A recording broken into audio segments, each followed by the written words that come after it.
नमस्कार मंडळी. ई प्रसारण, इंटरनेट रेडिओ आणि प्रसार प्रकाशन पुणे यांच्या संयुक्त विद्यमाने इंडिक रूट्स या चॅनेलवर आज आपण भेटणार आहोत सौ राधिका स्वप्नील आडिवळेकर यांना. नमस्कार. आपलं स्वागत असो. धन्यवाद.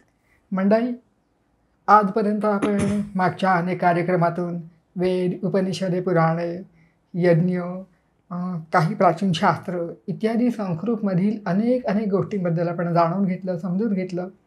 आणि मग आज मला असं वाटलं की आज आपले जे 12व्या शतकाच्यापासून 15व्या 16व्या किंवा त्या दरम्यानच्या शतकांमध्ये काही अतिशय महत्त्वाचे आणि फार आगळेवेगळे की जे आजही आपल्याला त्यांच्या कवितेमुळे लक्षात आहेत असे काही मराठी कवी हे आपण समजून घ्यायला पाहिजे.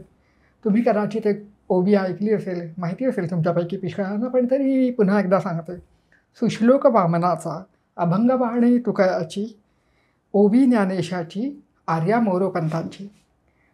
तर या काळामधल्या अनेक महत्त्वाच्या कवींना या श्लोकामध्ये एकत्र आणलं आहे. अजून कितीतरी श्लोक आहेत, कितीतरी कवी आहेत की मग त्याच्यामध्ये महिपती आहे, दासोपंत आहे, त्यांची दासोपंतांची पासोडी प्रसिद्ध आहे. वामन पंडित आत्ताच आपण ऐकलं की त्यांचा श्लोक महत्त्वाचा आहे. मग रघुनाथ पंडित आहेत, अजून महदाईसा आहे, चक्रधर स्वामी आहे. आणि असं अशा कितीतरी कवींनी मराठी कविता ही समृद्ध केलेली आहे. भाषेचं स्वरूप बदलतं पण मराठीच आहे. तर या सगळ्या गोष्टींबद्दल आज आपण आपल्याला राधिकाताई सांगणार आहे. राधिकाताईंची मी आपल्याला थोडक्यात ओळख करून देते. राधिकाताईंनी पुणे विद्यापीठातून MA BEd संस्कृत घेऊन केलं, अत्यंत उत्कृष्ट संस्कृत. आणि कवी म्हणून अतिशय जी प्रतिभावान आहे अशी ही राधिका आहे. टिमवीमधून तिने संस्कृत विशारद केलेला आहे. आपल्याला येणाऱ्या गोष्टी लढीवाळपणाने किंवा रंजकपणाने दुसऱ्याला सांगून त्याला आपलंसं कसं करून घ्यावं याची एक अद्भुत कला तिच्याकडे आहे. आणि ती कला तिला जोपासायची होती. त्यामुळे असेल मला वाटतं की श्री हरिकीर्तनोत्तेजक सभेमधून तिने कीर्तन विशारद केलं. बरोबर आहे ना? हो. आणि हे सगळं करून मुलांना शिकवण्याची अतिशय आवड असल्यामुळे सध्या भारतीय विद्याभवन परांजपे विद्यामंदिर इथे ती सध्या शिकवते. हो. तर राधिका, मला असं विचारायचं होतं की आत्ता मी हे सगळं प्रास्ताविक केलं हे खरं, पण तरीसुद्धा मोरोपंतांची आर्या एवढं आपल्याला माहिती असतं किंवा त्यांच्या काही आर्या अर्धवट माहिती असतात, पण त्यांच्याबद्दल अशी नीट अशी माहिती काय फारशी कोणाला नाही आहे. तर त्यांच्याबद्दल काही मूलभूत अशी माहिती देशील का? जसं की ते कुठले होते, घराणं कोणतं होतं, नाव काय, ते कुठल्या काळात होऊन गेले, अशा प्रकारची काही माहिती देशील का? जरूर. मुळात आधी काव्य म्हटलं की ते आपल्या सगळ्यांच्या मनाच्या अगदी जवळचं असतं. मी एक व्याख्या ऐकली काव्याची. असं म्हणतात की थोर मनातल्या खोल खळबळीचा गोड आविष्कार म्हणजे काव्य. का कोण जाणे, पण तेव्हा ती व्याख्या मला अतिशय भावली, मलाही आवडली. तर काव्य हे असं सगळ्यांच्या मनाच्या जवळचं असतं. त्यामुळे कवी यांच्याबद्दल सुद्धा लोकांना जिव्हाळा असतो, आपुलकी असते. अगदी आत्ताचे म्हणजे बालकवी वगैरे तर लोकांच्या अगदी स्मरणातले आणि त्यांच्या आवडीचे आहेतच. पण आता तू म्हणलीस तसं त्याच्या थोडंसं मागे जाऊन कविवर्य मोरोपंत यांच्याबद्दल जर आपल्याला माहिती घ्यायची झाली तर ती माहिती घेणं खरं तर आवश्यक आहे. मोरोपंत यांचं मूळ नाव मोरेश्वर रामचंद्र पराडकर. त्यांना पंत म्हणूनच लोक ओळखायचे किंवा मोरोपंत म्हणूनच लोक ओळखायचे. त्यामुळे पराडकर हे त्यांचं आडनाव फारसं माहिती नाही. तर पराडकर हे त्यांचं आडनाव. आणि यांना मयूर पंडित असं सुद्धा म्हणत असत, मोरोपंत म्हणत असत. तर यांचा जन्म शके 1729 पन्हाळ्यावर झाला. म्हणजे कोल्हापुरातलं जे आहे ते. यांचे वडील रामचंद्र जे आहेत ते महाराजांच्या पदरी नोकरीला होते आणि त्यामुळे त्यांचं ते पन्हाळ्यावर आले त्या कामाच्या निमित्ताने. पण आश्चर्याची गोष्ट अशी, कदाचित हे माहिती नसेल, म्हणजे याचा उल्लेखही खूप कमी सापडतो की मूळचे ते कोकणातले कोतापूरचे. म्हणजे कोतापूरचा उल्लेख सुद्धा बऱ्याच जणांना माहिती नसेल, पण तिकडे कोतापुरात त्यांचं स्मारक आपल्याला दिसून येतं. म्हणजे तिथे राहणारे कोकणातच आहे. अच्छा. म्हणजे राजापूर, आडिवर या गावांच्या ओके, जवळच ओके, ओके. कोतापूर आहे. आणि खरं तर ते मूळचं घराणं तिथलं. आणि नंतर ते सौंदळ या गावी राहायला गेले. हे सुद्धा कोकणातलंच. आणि तिथे काही पिढ्या त्यांच्या नांदल्या. पण नंतर मात्र कामानिमित्त ते कोल्हापुरात आले, म्हणजे पन्हाळ्यावर आले. आणि तिथे पन्हाळ्यावर मोरोपंतांचा जन्म झाला. तर असं हे मोरोपंतांचं घराणं. आणि अर्थातच पन्हाळा म्हणजे आणि त्या काळचं वातावरण म्हणजे निसर्ग सौंदर्याने अत्यंत लयलूट ज्या स्थानावर केलेली आहे असं स्थान म्हटल्यानंतर उपजतच त्यांना त्या निसर्गाची ओढ असणार. त्यामुळे तो निसर्ग आणि ती सगळं एक प्रकारची सोज्वळता ही सगळी त्यांच्या काव्यामध्ये दिसून येते आपल्याला. किती छान. म्हणजे कदाचित मला खूप जास्त आपुलकी असल्यामुळे मला असं वाटत असेल, पण असं आहे की त्यामुळे त्यांच्यामध्ये हे आलं असावं. शक्य आहे. आणि मी कवींची अजून एक मग अशी तू सांगितली तशी अजून एक व्याख्या ऐकली. हां. कवी म्हणजे काय असतं तर कवी काय किंवा रसिका हा रसिकच असतो, पण बोलका असतो तो कवी होतो आणि मुका असतो तो रसिक होतो. क्या बात आहे. खरंच खरंच. तर मोरोपंत हे बोलके असल्यामुळे ते बोलके कवी होते बरोबर. आणि तू मुका रसिक आहे. बरोबर. खरं. पण आत्ता तू मला सांगितलंस की ते पन्हाळ्यावरती गेले, आधी कोकणातनं पन्हाळ्यावरती गेले, पण त्यांना तर ते सगळेजण बारामतीकर म्हणून ओळखतात. तर मग ते काय? बरोबर. मोरोपंतांचे जे वडील रामचंद्र ते कामानिमित्तानेच पन्हाळ्यावरनं बारामतीला शिफ्ट झाले. अच्छा. आणि तोपर्यंत मोरोपंतांचा जन्म झालेला होता. आणि आपल्या वडिलांबरोबर अर्थातच मोरोपंतसुद्धा बारामतीला गेले. आणि बारामती येथे सुमारे 45 ते 50 वर्ष मोरोपंतांनी अखंड लेखन केलेलं आहे. म्हणजे त्यांची कर्मभूमी ही बारामती आहे असं म्हणायला हरकत नाही. त्यामुळे मोरोपंतांना बारामतीकर अशी संज्ञा प्राप्त झाली असावी. बारामतीत असून त्यांना इतकी चांगली कीर्ती मिळाली. आणि बारामती ना, मती म्हणजे बुद्धी, एवढी बुद्धी. बरोबर बरोबर बरोबर. मग ते तिथेच त्याने आयुष्य घालवलं. तिथेच पण मग ते कोणाच्या पदरी होते किंवा असं काही होतं का? बारामतीतले प्रसिद्ध सावकार आणि पेशव्यांचे संबंधी असलेले बाबूजी नाईक या नाईकांच्या आश्रयाने मोरोपंत बारामतीमध्ये राहिले. आणि बारामतीमध्ये त्यांनी अखंड मगाशी सांगितलं त्याप्रमाणे अखंड कार्य केलं, लेखन कार्य केलं. असं म्हणतात की मोरोपंतांनी 75,000च्या वर कविता केली इथे. बापरे बापरे. या निमित्ताने एक किस्सा आठवला, तो सांगते की या नायकांनी एक वाडा मोरोपंतांना दिला होता. आणि त्या वाड्यामध्ये राहून एका खोलीमध्ये ते त्यांचं कार्य सतत करत असत. तर हे कार्य करत असताना त्यांनी एक गोष्ट अशी केली होती. आपल्याला बघ एखादं काही रेफर करायचं असेल तर आपण डिक्शनरी घेतो. मोरोपंतांनी काय केलं होतं की त्या वाड्याच्या ज्या खोलीत ते राहत होते त्या खोलीच्या सगळ्या भिंतींवर त्यांनी निरनिराळे शब्द लिहिलेले होते. अरे बापरे. म्हणजे असं म्हणतात की त्या तिकडे आल्यानंतर एक डिक्शनरीच तुम्हाला भिंतीवर दिसेल इतके शब्द त्यांनी निरनिराळे भिंतीवर. शाबूत असायची काही शक्यता? तसं आपल्याला बघायला पाहिजे. असेल तर फारच बरं होईल असं बघता आलं तर. आणि ते आर्यावृत्तामध्ये जास्तीत जास्त लेखन करत. मग जेव्हा एखादा शब्द अडत असे किंवा असं झालं की आता ह्याला कोणता शब्द पर्यायी शब्द सुचवावा किंवा कोणता लिहावा, तर अशा वेळेला ते काय करत की आजूबाजूच्या भिंतींवर बघत असत आणि त्यांना तिथून शब्द दिसला की तो शब्द ते घेत असत. तर असं त्यांनी त्या नायकांनी त्यांना आश्रय दिल्यामुळे त्यांनी काय, मी असं ऐकलं की त्यांनी काय अनवाट शब्द पण तयार केले. हो. एक उदाहरण सांगते की आपण आता दगड असं म्हणतो. आता दगड हा शब्द वास्तविक किती वृक्ष आहे, पण आपल्याला हे माहिती आहे की शिळा ही मोठी असते आणि दगड हा त्या मानाने छोटा असतो. तर दगडाला मोरोपंतांनी शब्द दिलाय शिलापुत्र. किती गोड शब्द आहे हा. म्हणजे दगड लढीवा रूप येतं त्याचं. इतक्या वृक्ष शब्दाला सुद्धा त्यांनी इतकं सुंदर बनवून टाकलं की तो शिलापुत्र म्हणजे शिळा मोठी असते तिचा छोटंसं रूप आहे म्हणून शिलापुत्र. खूपच गोड आहे, खूपच गोड आहे. तर मग असं त्यांनी त्या खोलीमध्ये राहून प्रचंड 75,000पेक्षाही जास्त काव्य रचलं. बरोबर. फारच ग्रेट. पण मग हे जे सगळं काव्य आहे त्या साहित्याबद्दल, वाङ्मयाबद्दल जरा काही सांगतेस? हो. मोरोपंतांनी मुख्यत्वे करून रामायणावर भर दिला आणि त्यांनी 108 प्रकारची रामायणं लिहिली. बापरे. म्हणजे आपल्याकडे अशी एक ट्रेंड दिसून येतो की रामायण आणि महाभारत याच्यावर खूप सारी काव्य किंवा नंतर याच्यावर खूप सारं काम झालं. अनेकांनी रामायणाच्या आवृत्त्या म्हणा किंवा रामायणावर काव्य, समश्लोकी किंवा इतर वृत्तांमध्ये लेखन असं अनेकांनी केलेलं आपल्याला दिसून येतं. तसंच लेखन महाभारतावर, भागवतावर असं करण्यात आलं. म्हणजे आपल्या जनमानसावर, समाजावर रामायण, महाभारत, भागवत यांचा इतका मोठा आजही पगडा आहे.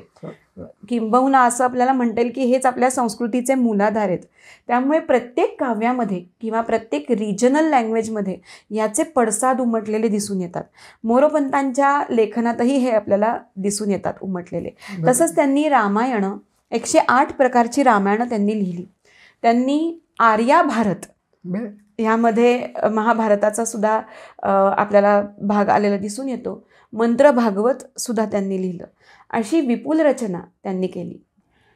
तर अशा प्रकारे रामायण, महाभारत आणि भागवताचा त्यांच्याही लेखनावर परिणाम झालेला आपल्याला दिसून येतो. किती छान.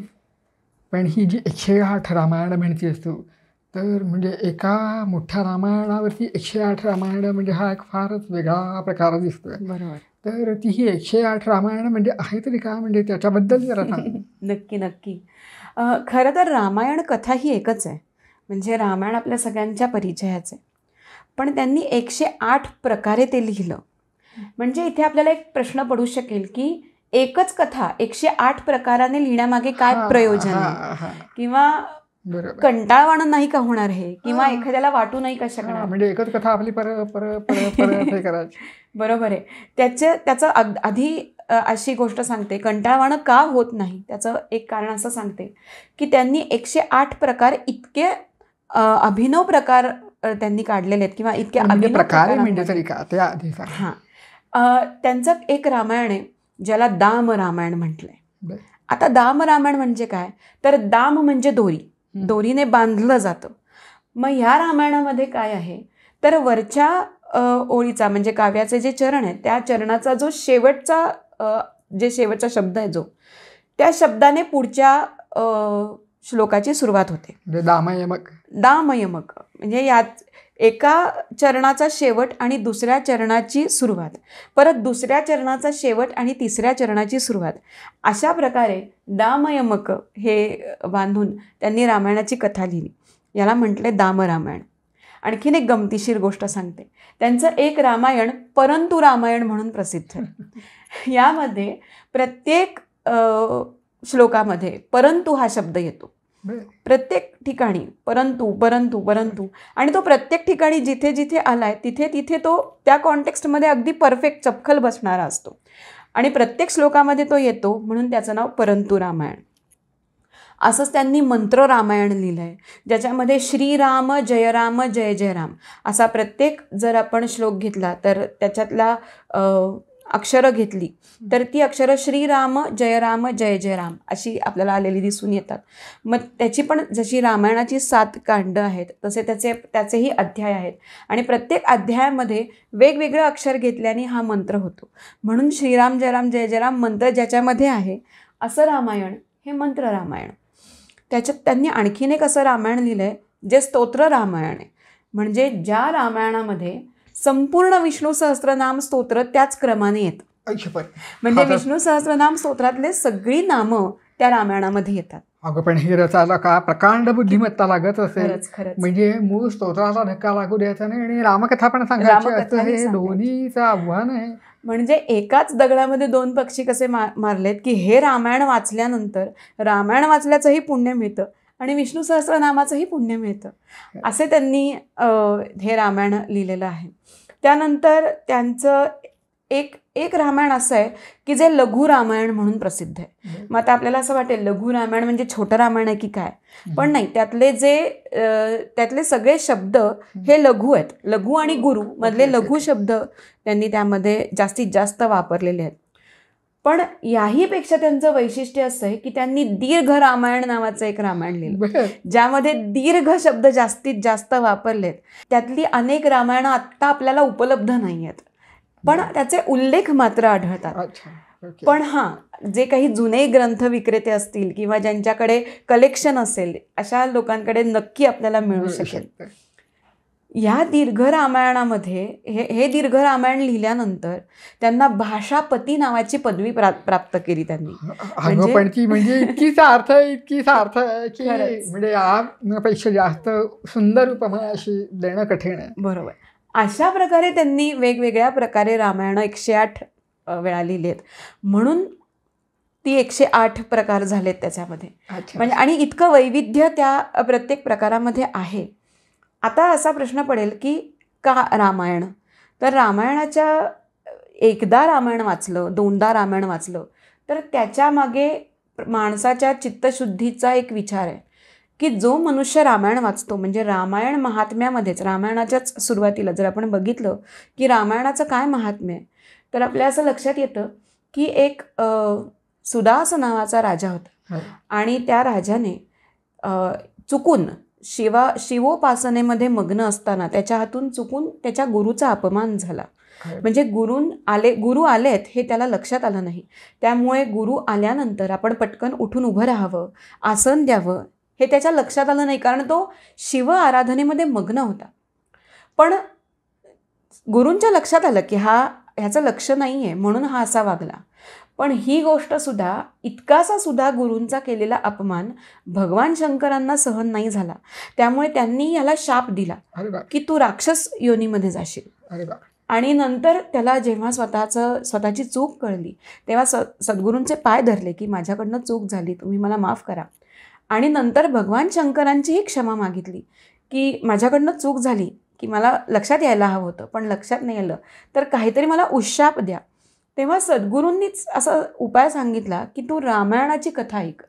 जेव्हा तू रामायणाची कथा ऐकशील तेव्हा या राक्षस योनीतून मुक्त होशील. आणि तसा तो झाला.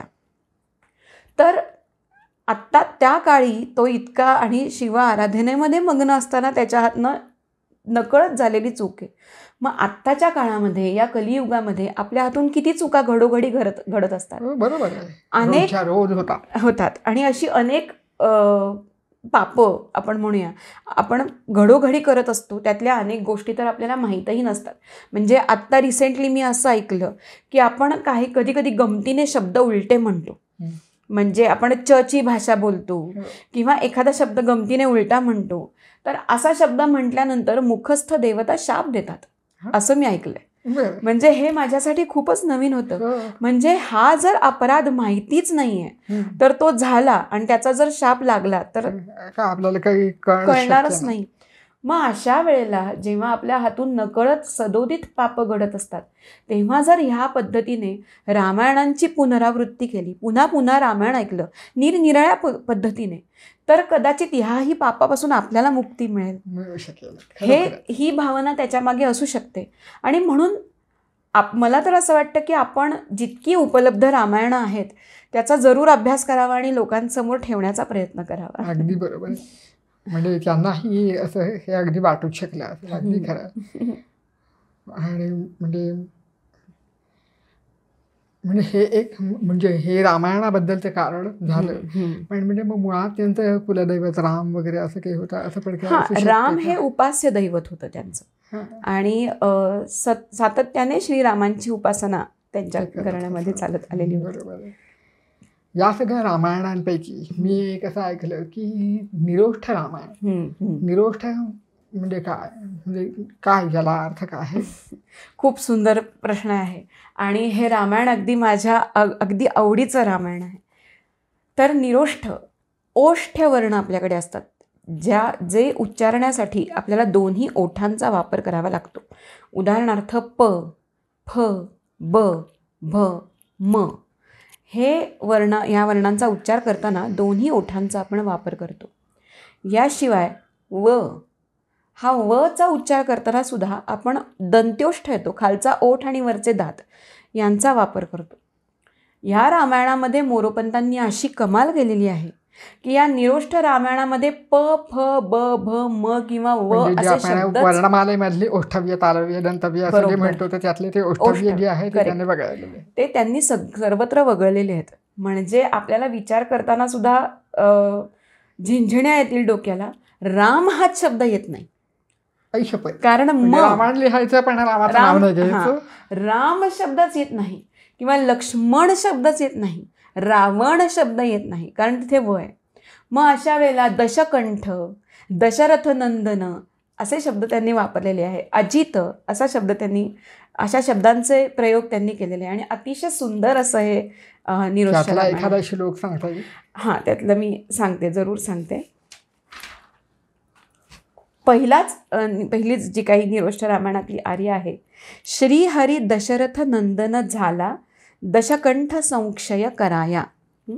श्रीहरी दशरथ नंदन झाला, दशकंठ संक्षय कराया, दरशेष चक्रही जनी घेती, जगदखिल संकट हराया. आता केवढा मोठा भाग यांनी यामध्ये सांगितला की श्रीहरी म्हणजे विष्णू, ह्या विष्णूंनी दशरथ नंदन ते झाले, म्हणजे राम अवतार घेतला, दशरथांच्या मुलाचा रूपाने अवतार घेतला. आणि कशासाठी अवतार घेतला, त्या अवताराचं प्रयोजन पण त्यांनी त्याच आर्येमध्ये एका चरणातच दुसऱ्या भागामध्ये सांगितलं. दशकंठ संक्षय कराया, म्हणजे रावणाचा वध करण्यासाठी प्रत्यक्ष भगवान विष्णू दशरथ नंदन झाले. बरं, एवढं सांगून ते थांबलेत का? नाही. तर दर म्हणजे शंख, दर चक्र म्हणजे शंख चक्र, दरशेष चक्र, शेष म्हणजे शेष, आपले शेषनाग, दरशेष चक्र ही जनी घेती म्हणजे जन्म घेतात. कशासाठी? जगद अखिल संकट हराया.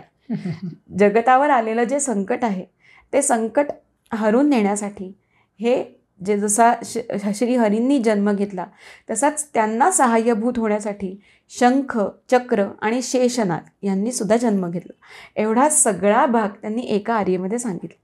किती गोड.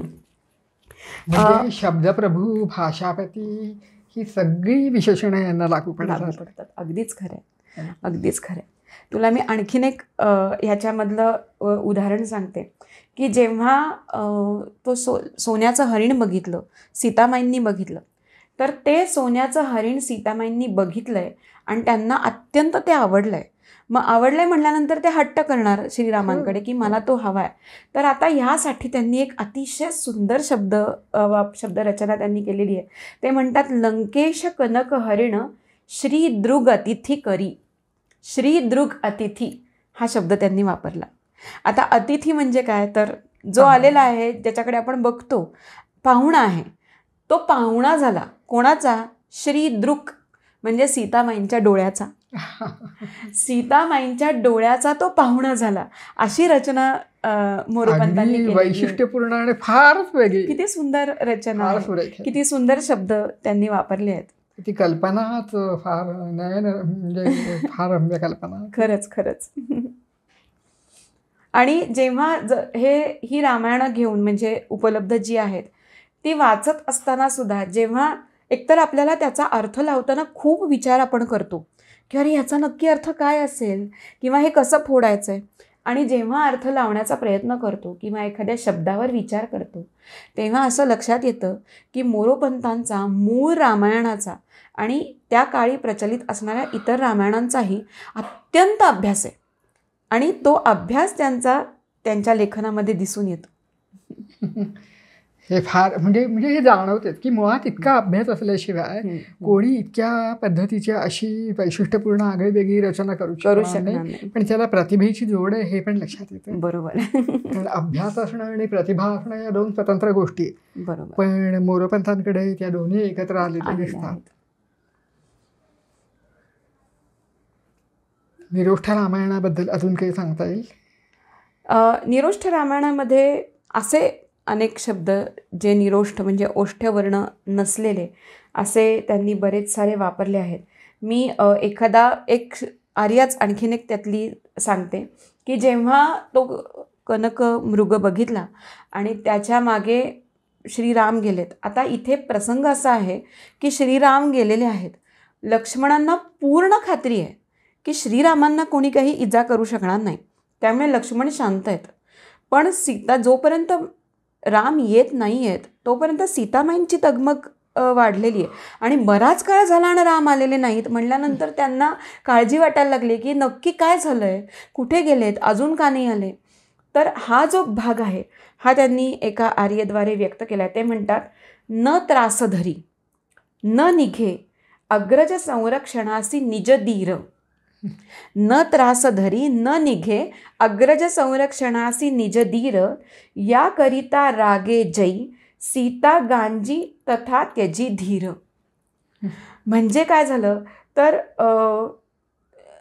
त्रास त्याला होत नाही आहे, लक्ष्मणाला त्रास होत नाही आहे म्हणल्यानंतर सीतामाईंचा त्रास आणखीन वाढला आहे की मी इथे एवढी वाट बघतीये, मला कळत नाही आहे की अजून कसे काही हे आले नाही आहेत, इतका वेळ होऊन गेलेला आहे आणि लक्ष्मण मात्र शांत बसलाय, याला काहीच वाटत नाही आहे. म्हणून वाईट वाटतंय सीतामाईंना आणि त्यामुळे त्या काय करतायत, गांजी तया त्रास द्यायला सुरुवात केलेली आहे वाघ बाणांनी लक्ष्मणाला आणि त्याची धीर, आणि तिने स्वतःचा धीर सोडलेला आहे.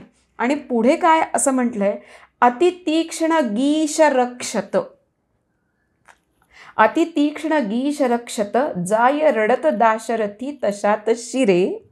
दिक्कंठ अजित सदनी श्रीसहरी शस्त्र गिळी जरी न जिरे. आता इथे फार ही महत्त्वाची आर्य आहे. याच्या आधीच्या आर्येमध्ये पार्श्वभूमी आपल्याला लक्षात येते.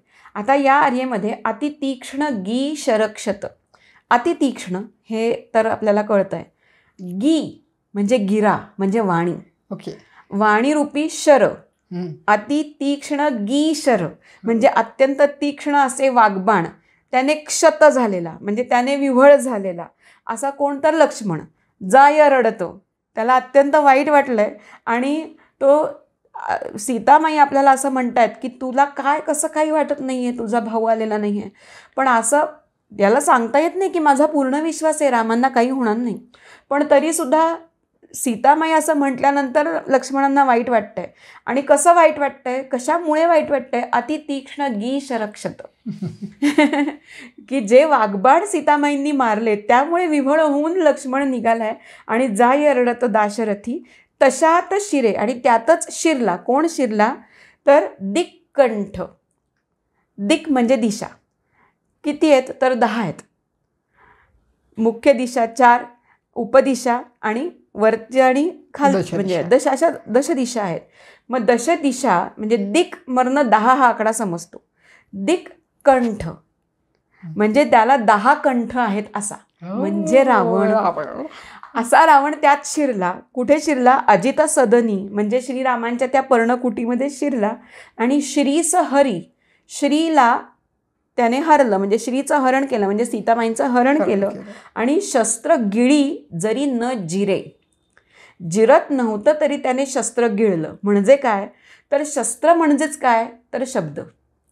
आपल्याला उलटं माहिती आहे, शब्द हेच शस्त्र हे आपल्याला माहिती आहे. पण आता त्यांनी शब्द हा उच्चार न करता शस्त्र हा उच्चार केलाय. सीतामाईंचं शस्त्र त्याने गिळलंय, जरी त्याला जिरत नव्हतं, जरी गिळवत नव्हतं तरी तिला पळवून न्यायचंय म्हणून त्यासाठी त्यांनी ते सगळे शब्द सहन केले असा त्यांनी भावार्थ व्यक्त केलाय. पण का हा प्रतिभाविलास आहे खरंच. म्हणजे जसे जसे आपण वाचत जातो आणि आपल्याला एखाद्या शब्दाचा अर्थ उकलतो तेव्हा आपल्याला खरा आनंद काय आहे हे तेव्हा कळायला लागतं की अरे हां, एक एक शब्द सोडवण्यामध्ये खऱ्या अर्थाने यात आनंद आहे. खरंय खरंय. फारच सुंदर, फारच सुंदर. म्हणजे आता हे निरोष्ठ रामायण हे अगदी आगळं वेगळं आहे. आगळं वेगळं. पण मग इतरही जी काही रामायण आहे जी तितकीच उच्च आहे तर त्यांच्याबद्दल काही तुम्ही सांगते? हो. यामध्ये शिवरामायण आहे. शिवरामायणामध्ये आर्येचं पहिलं अक्षर शी, दुसरं व. म्हणजे प्रत्येक आर्येमध्ये शिव शिव शिव शिव शिव हा आपला आपोआपच जप होतो असं ते शिवरामायण आहे. तसंच उमा रामायण सुद्धा आहे. तुझं नाव असलेलं. त्याच्यामध्ये ज्यामध्ये पहिलं अक्षर उ आणि नंतरचं मा असं आहे. ते आपल्याला शोधायला पाहिजे पण नक्की सापडेल असं वाटते. तर जसं शिव शिव शिव असं जप होतो तसं उमा असा जप सुद्धा त्या रामायणामधनं होतो. असं ते उमा रामायण. आणखीन एक वैशिष्ट्यपूर्ण रामायण म्हणजे सन्नाम गर्भ रामायण. म्हणजे सत म्हणजे जे सज्जन आहेत, चांगल्या मनाचे असे संत सज्जन असे जे होऊन गेले, त्यांची नावं गुंफून घेतलेलं रामायण, लिहिलेलं रामायण. म्हणजे ज्या रामायणाच्या गर्भामध्ये सज्जनांची नावं घातलेली आहेत असं रामायण. कारण नुसत्या सज्जनांच्या नावांच्या उच्चाराने सुद्धा किंवा संतांच्या नामोच्चाराने सुद्धा आपल्याला ज्ञान प्राप्त होतं असं म्हणतात. म्हणजे ज्ञानदेव म्हणतात, ज्ञानदेव देतो. किंवा तुकाराम तुकाराम नाम घेता कापे यम, अशी संतांच्या नावाची सुद्धा एक ख्याती आहे, महती आहे. तर असे जे कोणी सज्जन होऊन गेले, जे ऋषीमुनी होऊन गेले जुने, त्या सगळ्यांची नावं गुंफून त्यांनी रामायण लिहिलं. ते नामगर्भ रामायण. तर अशी फार सुंदर आहे खरंच.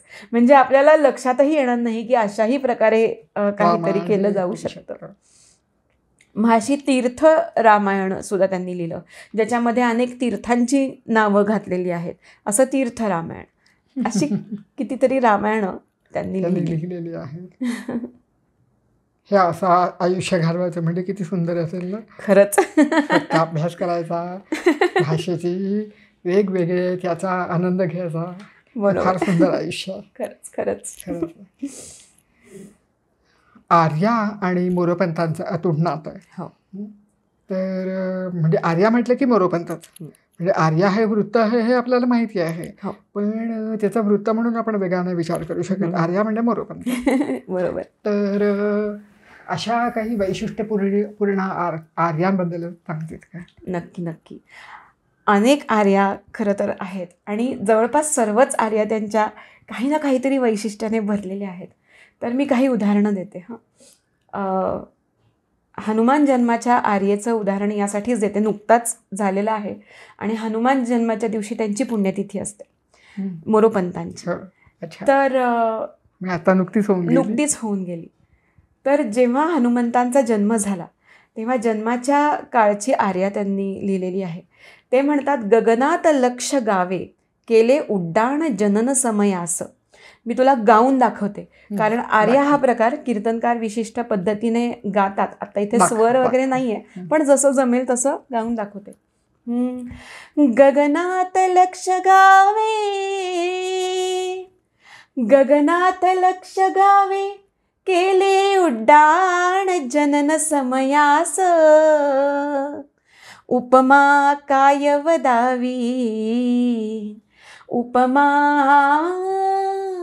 काय वदावी. या ब्रह्मांडात जनन समयास राम राम राम हरे हरे राम राम राम राम रघुत्तमा राम राम. अशी पारंपरिक आर्या धन्यवाद गायली जाते. आता आर्येबद्दल सांगते. गगनात लक्ष गावे केले उड्डाण जनन समयास. लक्ष गाव हे परिमाण आहे. लक्ष गावं इतकं उड्डाण गगनामध्ये जनन समयास केलं. जनन म्हणजे जन्म, समय म्हणजे वेळ. जन्माच्या वेळेला म्हणजे जन्म झाल्यानंतर तत्क्षणी लगेचच लक्ष गावं उड्डाण हनुमंतांनी गगनामध्ये केलं. कशासाठी? तर ते जे सूर्यबिंब आहे ते पक्व फलं आहे असं समजून ते खाण्यासाठी म्हणून ते धावले. उपमा काय वदावी. आता हा जो पराक्रम त्यांनी केला आहे हनुमंतांनी, त्या पराक्रमाला खरंच काय उपमा द्यायची? उपमा काय वदावी या ब्रह्मांडात जन न सम यास. आता जनन समयास हा वरच्या ओळीतला जो वरच्या ओळीतले जे शब्द आहेत ते खालच्या ओळीत कसे तोडायचे? तेच शब्द, पण जन म्हणजे माणूस, न म्हणजे नाही, सम म्हणजे सारखा, यास याच्यासारखा पराक्रम करणारा दुसरा कोणीही या ब्रह्मांडात नाही. म्हणजे तीच आर्या कशी तोडून शब्द त्यांनी वापरले हा एक अभ्यासाचाच विषय आहे. खरंच म्हणजे मोरोपंतांच्या आर्या हा खरंच PhDच होईल एखाद्याची, इतका महत्त्वाचा विषय. नक्की त्यांनी कृपा केली तर. सरदार घोरपड्यांच्या वाड्यावर एकदा त्यांची कथा चालू होती मोरोपंतांची. असं म्हणतात की हा प्रसंग आणि कोणत्या तरी कवीच्या बाबतीत घडला असावा असंही म्हणतात.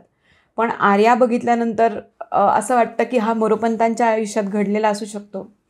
आणि कथा इतकी रंगात आलेली होती, सगळे श्रोते दंग झालेले होते.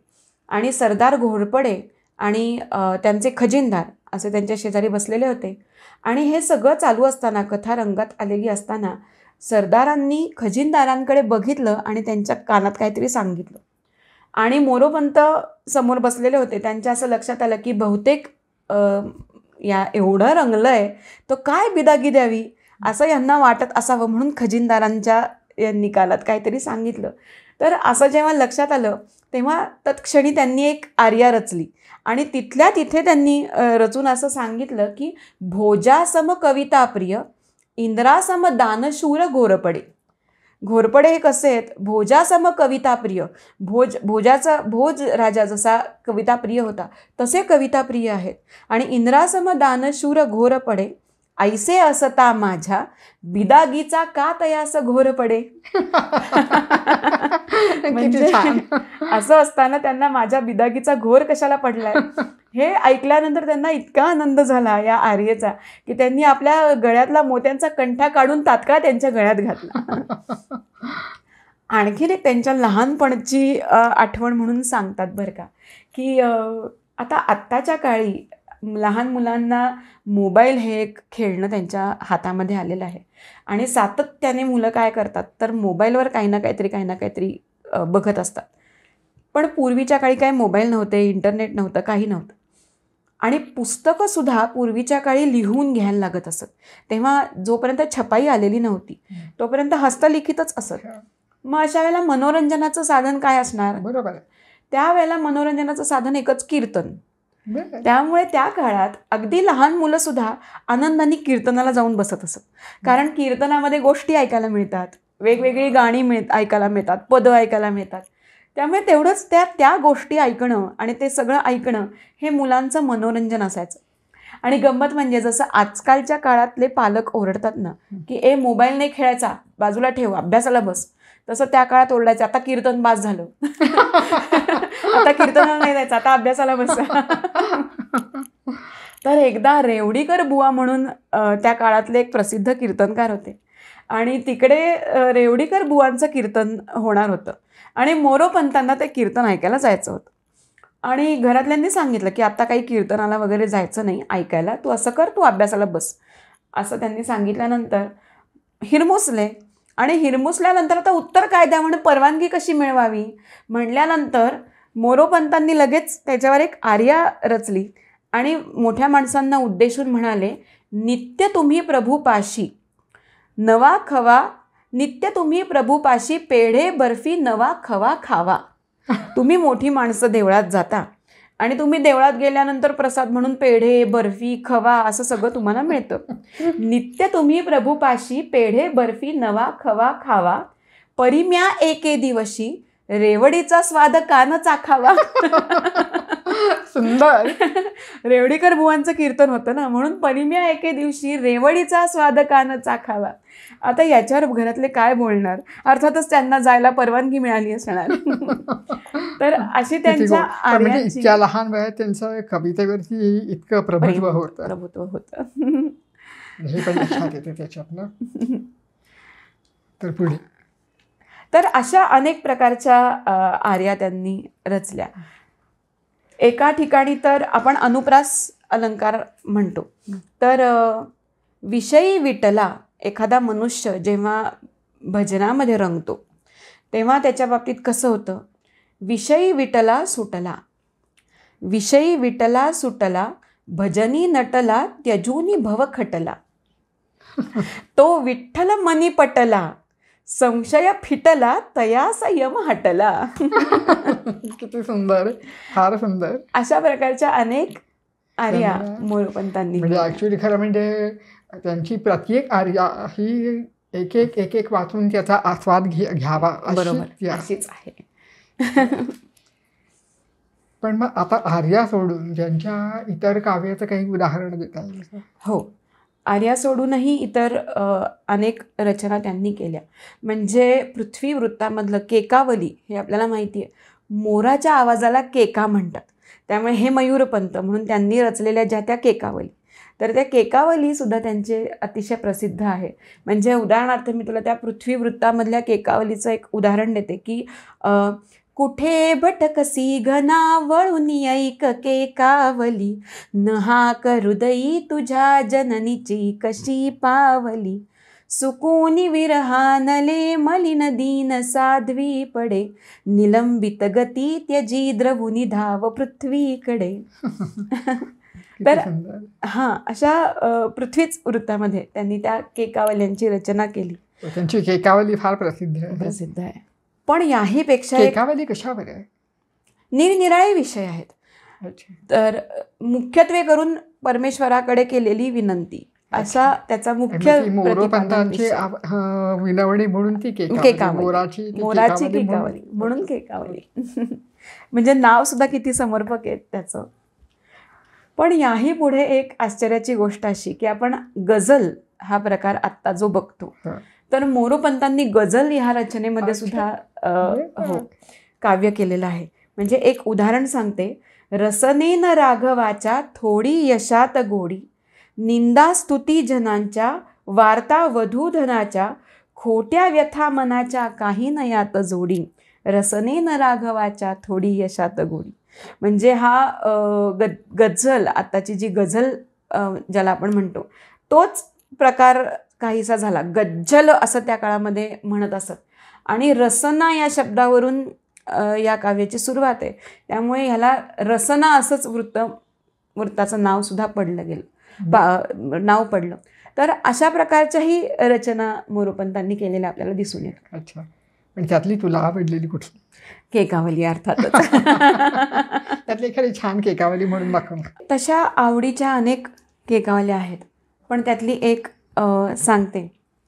अगा प्रणतवत्सला म्हणती त्या जना पावला, म्हणून तुमच्याच मी स्मरतसे सदा पावला. करूवरी कृपा हरू व्यसन दीन हा तापला, असे मनी धरा खरा भरवसा मला पला. याची सुरुवात मी ऐकलेली पण पूर्ण माहिती नाही. हां, बऱ्याच जणांनी याची सुरुवात ऐकलेली असते, म्हणून म्हटलं आपण ही केकावली सांगावी. तर खूप सुंदर अशा केकावली त्यांनी लिहिल्या आहेत. आणि ह्या सगळ्यामध्ये प्रभूला हाक मारलेली आहे.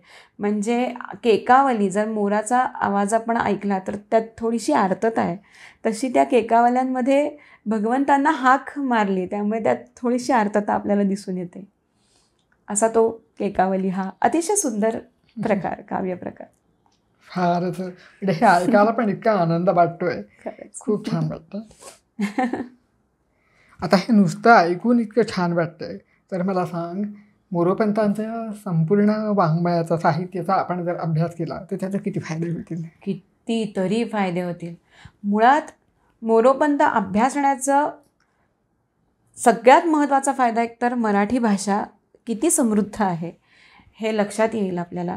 आणि संस्कृत हे जरी मूळ असलं तरी मराठीचा गोडवा नाही लपत, म्हणजे तो त्याच्यामध्ये दिसून येतो. अतिशय सुंदर शब्द, मी जो मगाशी शिलापुत्र शब्द सांगितला, असे अतिशय सुंदर शब्द मराठी भाषेमध्ये त्यांनी घातलेले आपल्याला दिसून येतात. तर त्यामुळे भाषा समृद्ध होण्याला मदत होते. म्हणजे एकदा का मोरोपंतांच्या वाङ्मयाचा अभ्यास केला तर त्यामुळे भाषा तर समृद्ध होतेच, पण आता अभ्यास करायचा म्हणजे पौनःपुन्यर्थ वृत्ती ही अभ्यास हा. पुन्हा पुन्हा ते वाचलं पाहिजे.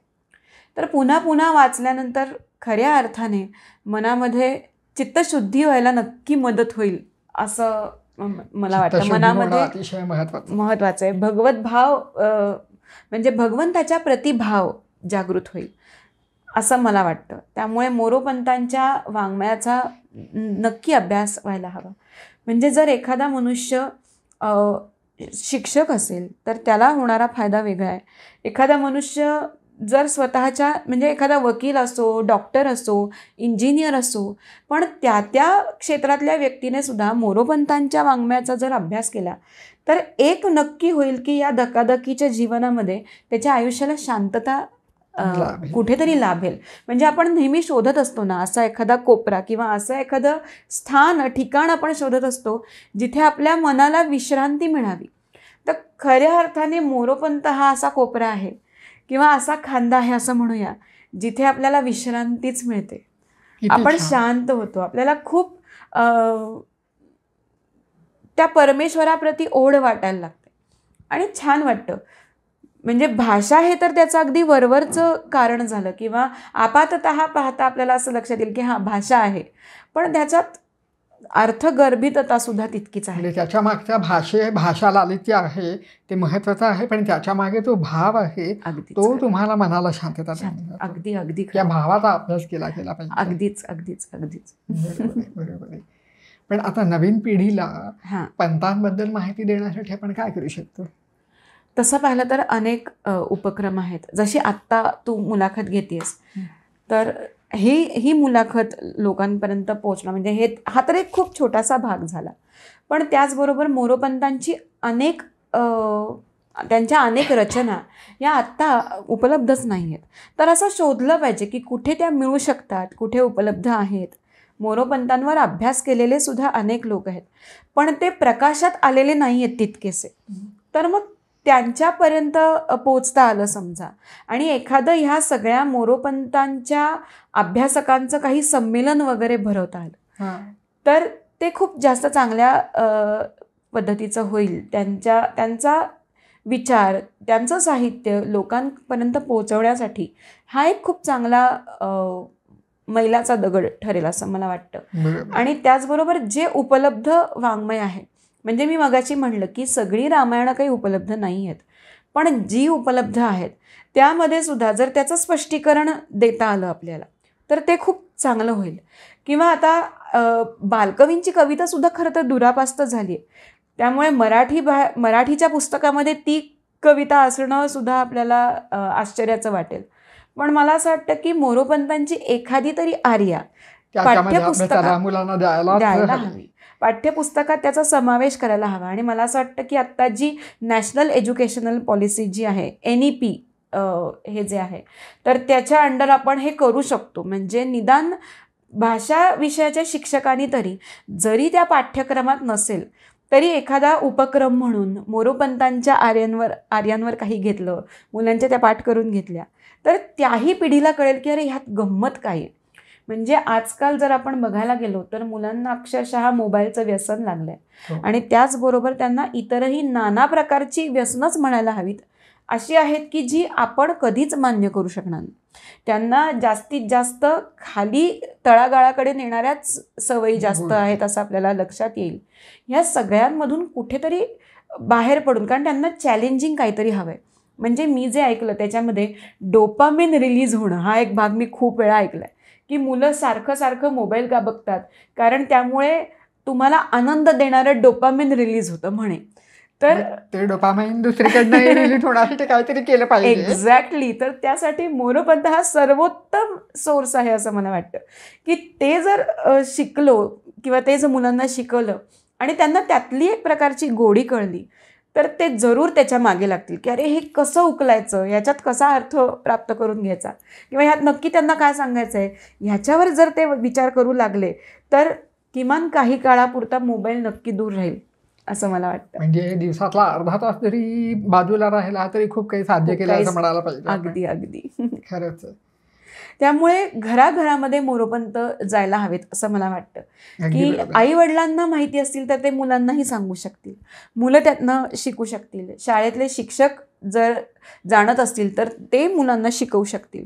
त्यामुळे सगळ्यांपर्यंत मोरोपंत गेले पाहिजे, म्हणजे पुढच्या पिढीला ते देणं सोपं होईल. मग त्यासाठी मासिक आहे, प्रसाद मासिक, तर त्यासाठी सतत कार्यरत आहे.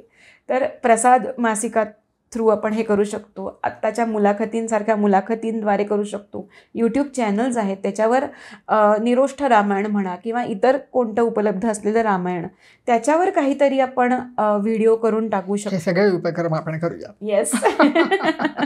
आणि तुमची सगळ्यांची साथ मिळेल यात अशी मला नक्की खात्री आहे. नक्की. तर राधिका, आज आपण जे काय मोरोपंतांबद्दल समजून घेतलं त्याचा मला फार फार आनंद झाला आहे. आणि मला अशा आशा की अशा प्रकारे आपण इतर पण कवींबद्दल आपण कधीतरी समजून घेऊया. नक्की. श्रोत्यांनाही आवडेल अशी माझी खात्री आहे. आणि इतक्या छान छान सुंदर मुलाखतीबद्दल मी आम्हा सगळ्यांच्या वतीने तुझे मनःपूर्वक आभार मानतो. धन्यवाद.